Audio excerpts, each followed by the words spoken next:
చల్లగా చల్లగా. ముందుకు రాబోతున్నది ధనస్వరూప్ అండ్ శర్మిష్ఠ.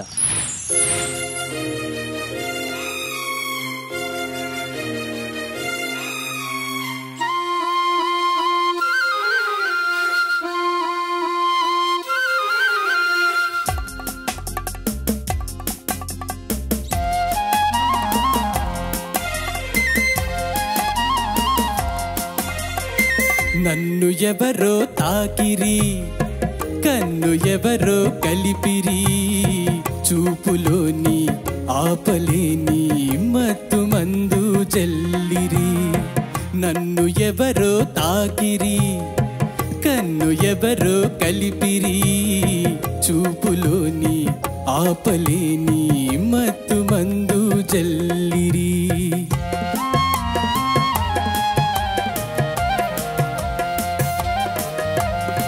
నన్ను ఎవరో చూచిరి, కన్ను మనసే దోచిరి, చూపులోని ఆపలేని మత్తు మందు చల్లిరి. నన్ను ఎవరో చూచిరి, కన్ను మనసే దోచిరి, చూపులోని ఆపలేని మత్తు మందు చల్లిరి.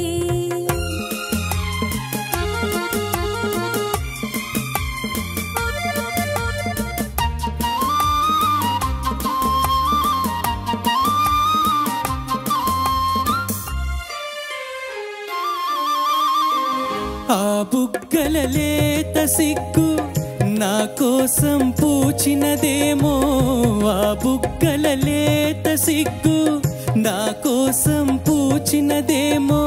సిగ్గులన్నీ దోచుకుంటే తొలి వలపే ఎంతో హాయి.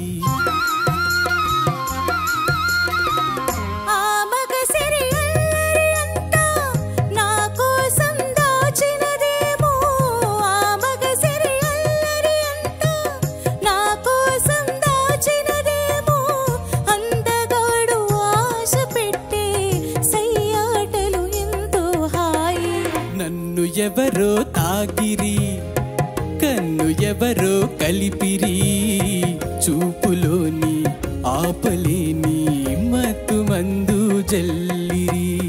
ఆహా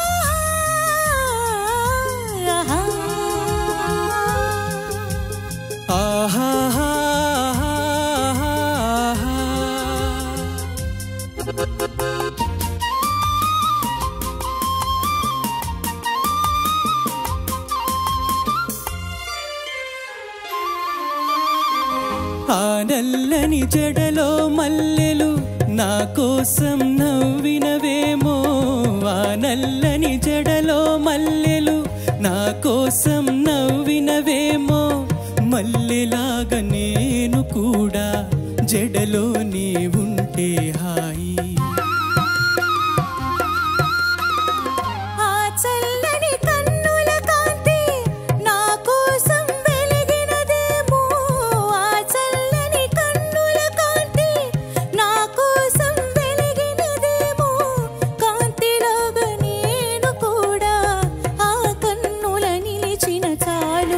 నన్ను ఎవరో చూచిరి, కన్ను మనసే దోచిరి, చూపులోని ఆపలేని మత్తు మందు జల్లిరి. నన్ను ఎవరో తాకిరి, కన్ను ఎవరో కలిపిరి, చూపులోని ఆపలేని మత్తు మందు జల్లిరి.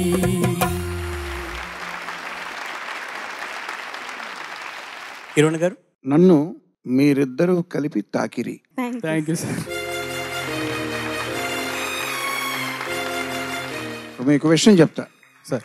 సాధారణంగా మీరు ఇక్కడ జడ్జెస్ కానీ అనిల్ గారు కానీ ఇట్లాంటి వాళ్ళు మీ ఆహార్యం మీద ఏమో కళ్ళజోడు దొడుక్కున్నావు, టోపీ వేసుకొచ్చావు, ఏంటి బట్టలు భలే ఉన్నావే, ఫెస్టివల్కి తగ్గట్టుగా వచ్చావు, ఇట్లా ఇట్లా కామెంట్స్ ఈ సీజన్లోనే కాదు గత సీజన్లో కూడా చేస్తూ ఉంటారుగా ఫన్నీగా. అవును సార్. నా మీద ఎవరు చేయరే, చరణ్ కూడా చేయట్లేదు, చనువుండి. ఏం చరణ్? మర్యాద గౌరవం. సరే మీరెవరో చేయకపోయినా నా మీద నేనే కామెంట్ చేసుకుంటా. ఇప్పుడు బట్టలదే ఉందిలేండి, నేను ఏ బట్టలు కట్టినా తేడా చేయదు. కానీ ఇప్పుడు నేను పాట వినేటప్పుడు పొజిషన్ నెంబర్ 1. ఇలా వింటుంటాను. చూసారు ఎప్పుడైనా ఇలా వినడం? చూసాను. పొజిషన్ నెంబర్ 2 ఇట్లా వినడం. ఓకే. సో మీ పెర్ఫార్మెన్స్ నచ్చుతుందా? మీరు పెర్ఫార్మెన్స్ నచ్చినప్పుడు ఎప్పుడు కూడా ఆ పెర్ఫార్మెన్స్ నచ్చింది అనే విషయం ఇక్కడ మార్కుల్లో రిఫ్లెక్ట్ అవుతుంది, ట్రాన్స్లేట్ అవుతుంది. ఓకే. పెర్ఫార్మెన్స్తో పాటు ఆ పాట కూడా ఆ పాట కంపోజిషన్ అంటే మీకు సంబంధించింది కాదు, పాట స్వరపరిచిన వాళ్ళు, రాసిన వాళ్ళు, పాడిన వాళ్ళు, ఒరిజినల్ సాంగ్. ఆ ఒరిజినల్ సాంగ్ నా ఫేవరెట్ సాంగ్ అయినప్పుడు ఈ పొజిషన్ 2లోకి వస్తాను. సీక్రెట్ చెప్పేశాను. ఇప్పుడు పొజిషన్ 2 ఇలా నేను అలర్ట్గా స్ట్రైట్గా నిలబడి ఇలా వింటుంటే మీ పెర్ఫార్మెన్స్ ఎలాగూ బాగుంటుంది, ఆ పాట కూడా నాకు నచ్చిందని చెప్పడం. అర్థమైందా? అర్థమైంది. ఓకే.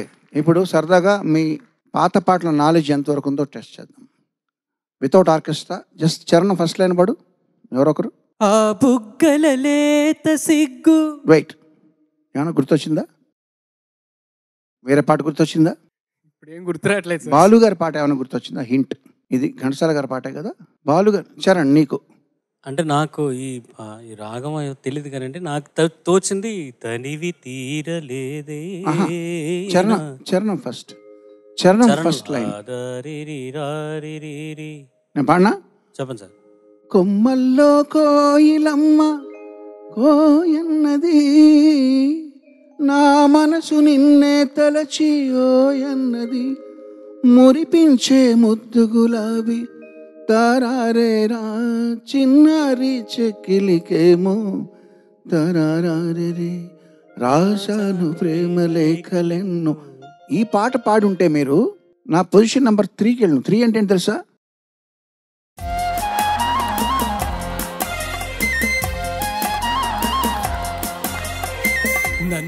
అందుకనేనమ్మా నాకు నచ్చిన పాటలు పాడండి అయ్యా. ఎప్పుడు పాడతారా మీరు?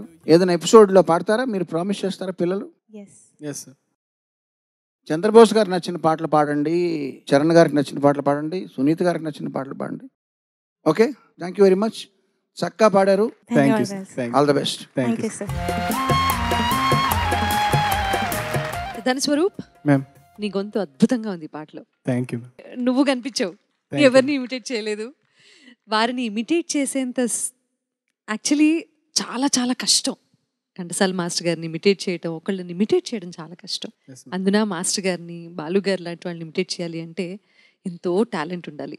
అలా కొంతకాలం పాటు చాలా సంవత్సరాలు మాస్టర్ గారిలాగా పాడిన వాళ్ళు, బాలు గారిలాగా పాడిన వాళ్ళు చాలామంది వాళ్ళ ఎన్ని కచేరీలు చేస్తే విని మనం అందరం ఎంత మురిసిపోయామో. చాలామంది కళాకారులు అలాంటి వాళ్ళు ఉన్నారు. ఇప్పుడు సింగర్స్ని ఎవరిని ఇమిటేట్ చేస్తున్నారు అని కనీసం ఆలోచన కూడా రావడం లేదు. సో ఒక గొంతుకనే అనుకరించాలి అంటే, వారిలాగా పాడాలి అంటే ఎవరున్నారు? అసలు ఎవరు లేరు.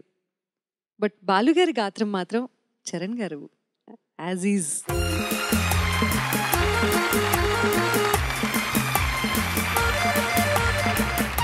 చాలా మంచి పాట వినిపించారు. చాలా హాయిగా అనిపించింది. Thank you very much. Dhanaswaroop, Sharmishtha బాగా పాడారు. ధన్యవాదాలు. చాలా చాలా ధైర్యంగా, ఆత్మవిశ్వాసంతో పాడారు. తర్వాత ఘంటసాల మాస్టర్ గారిని, సుశీల గారిని అనుకరించకుండా అనుసరించి పాడారు. చాలా సంతోషం. Thank you. Well done. Thank you.